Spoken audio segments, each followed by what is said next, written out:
Hi friends, రీసెంట్గా Bharat south Africa మధ్య జరిగినటువంటి వన్డే సిరీస్లో భారత్ 3-1 తేడాతో గెలుపొందింది.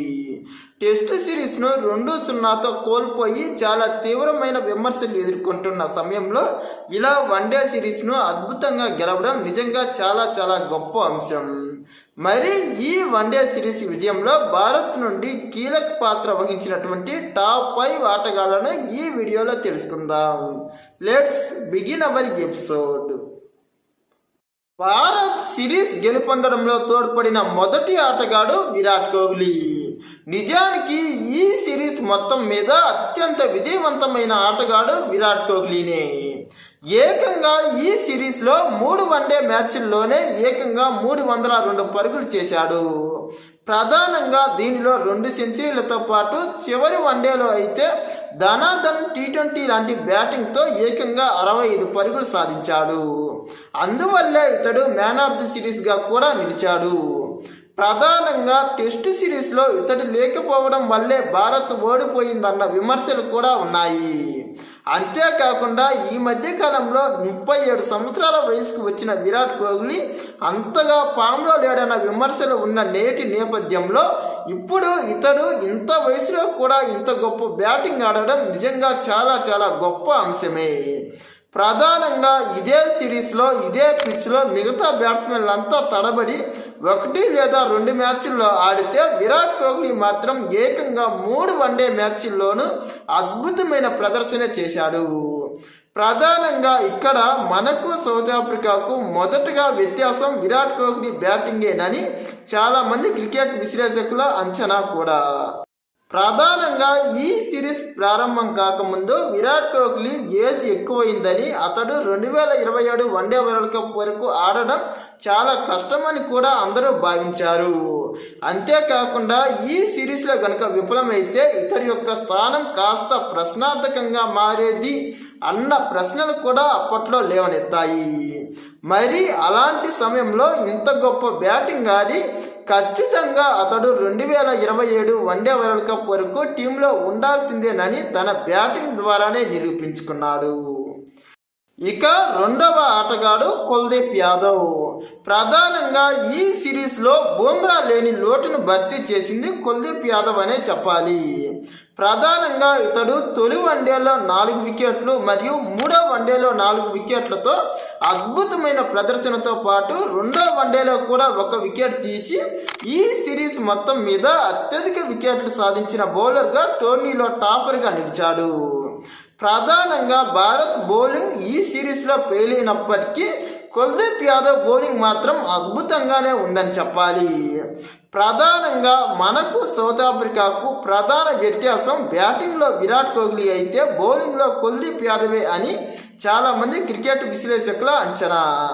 నిజంగా ఇతడు థర్డ్ ఓడిఐలో అయితే ఏకంగా 4 వికెట్ల ఘనతను సాధించడం చాలా గొప్ప అంశమనే చెప్పాలి.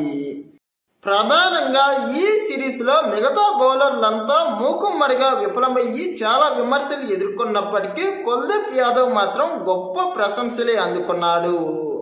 అసలు ఒకానొక దశలో కుల్దీప్ యాదవే గనక లేకపోతే భారత్ 3 వన్డేలోనూ ఓడిపోయేది అన్న విమర్శలు కూడా ఉన్నాయి. కాబట్టి నిజానికి కుల్దీప్ యాదవ్ లాంటి బౌలర్ దొరకడం నిజంగా భారత్ అదృష్టమనే చెప్పాలి. ప్రధానంగా బుమ్రా లేని లోటును ఇతడు పూడ్చాడనే చెప్పాలి. ఇక 3వ ఆటగాడు రోహిత్ శర్మ. మాజీ కెప్టెన్ అయినటువంటి ఇతడు ఈ మధ్య కాలంలో 39 సంవత్సరాల ఏజ్కి రావడం మూలంగా ఇతడి యొక్క ఫామ్ ఫిట్నెస్ పై కాస్త విమర్శలే వ్యక్తమైనప్పటికీ వాటన్నింటినీ ఎదుర్కొని ఇప్పుడు అద్భుతమైన ప్రదర్శన కనబరచడం నిజంగా చాలా గొప్ప అంశమనే చెప్పాలి. నిజానికి ఇతడు ఆస్ట్రేలియాతో సిరీస్లోనూ గొప్ప ప్రదర్శన చేసి ఏకంగా మ్యాన్ ఆఫ్ ది సిరీస్గా నిలిచాడు. అందుకు తగ్గట్లే ఇప్పుడు ఈ సిరీస్లో కూడా 2వ వన్డే మినహాయించి మొదటి వన్డే 3వ వన్డేలోనూ ఇతడు గొప్ప బ్యాటింగే నమోదు చేశాడు. ప్రధానంగా 3వ వన్డే మ్యాచ్లో రోహిత్ శర్మ ఆడినటువంటి ధనాధన్ ఇన్నింగ్స్ను భారత అభిమానులు అంత ఈజీగా మర్చిపోలేరు. మొదటి వన్డే మ్యాచ్లో 57 పరుగులతో 2వ వన్డేలో 14 పరుగులతో కాస్త తడబడ్డ చివరిగా 3వ వన్డే మ్యాచ్లో మాత్రం 75 పరుగులతో ఒకప్పటి రోహిత్ను గుర్తు చేశాడు. నిజానికి రోహిత్ శర్మ బాగా ఆడినటువంటి మొదటి వన్డే మూడో వన్డే మ్యాచ్లో భారత్ గెలిచింది. అతడు విఫలమైన రెండో వన్డే మ్యాచ్లోనే భారత్ ఓడిపోవడం జరిగింది. దీన్ని బట్టే రోహిత్ శర్మ పరుగులు మరియు అతడి యొక్క ఆట భారత్కు ఎంతగా ఉపయోగపడుతుందో అర్థం చేసుకోవాలి. ప్రధానంగా అతడి ఇచ్చే మెరుపు ఆరంభాలే టీం విజయంలో చాలా కీలక పాత్ర పోషిస్తున్నాయని ఈ సిరీస్ ద్వారా ప్రత్యేకంగా రోహిత్ శర్మ నిరూపించాడు. ఇక 4వ ఆటగాడు కేఎల్ రాహుల్. కెప్టెన్గా తనపై ఉన్న బాధ్యతను సక్రమంగా నిర్వర్తించి చివర్లో అద్భుతమైన ముగింపు ఇచ్చిన ఆటగాడు. ప్రధానంగా మొదటి వన్డే మ్యాచ్లో భారత్ కాస్త తక్కువ స్కోర్కే వెనుదిరుగుతుంది అన్న సమయంలో అతడు చివర్లో కీలకంగా హాఫ్ సెంచరీతో అదరగొట్టి 68 పరుగులతో 348 పరుగుల భారీ స్కోర్కు బాటలు వేశాడు. నిజానికి చివర్లో అతడి బ్యాటింగ్ మూలంగానే భారత్ గెలిచిందని కూడా చాలా మంది విశ్లేషకుల అంచనా. ఇక రెండో వన్డే మ్యాచ్లోనూ అతను మాత్రం గొప్పగానే ఆడి భారత్ భారీ స్కోర్ సాధించడంలో కీలక పాత్ర పోషించాడు. 359 పరుగుల టార్గెట్ను నిలిపినప్పటికీ బ్యాట్స్మెన్లు గొప్పగా రాణించిన ఆ మ్యాచ్లో బౌలర్లు మన మ్యాచ్ను చెడగొట్టేశారు. నిజానికి ఇతడికి బ్యాటింగ్ వచ్చినటువంటి 2 వన్డేల్లోనూ ఇతడు గొప్ప పెర్ఫార్మెన్సే ఇచ్చాడు.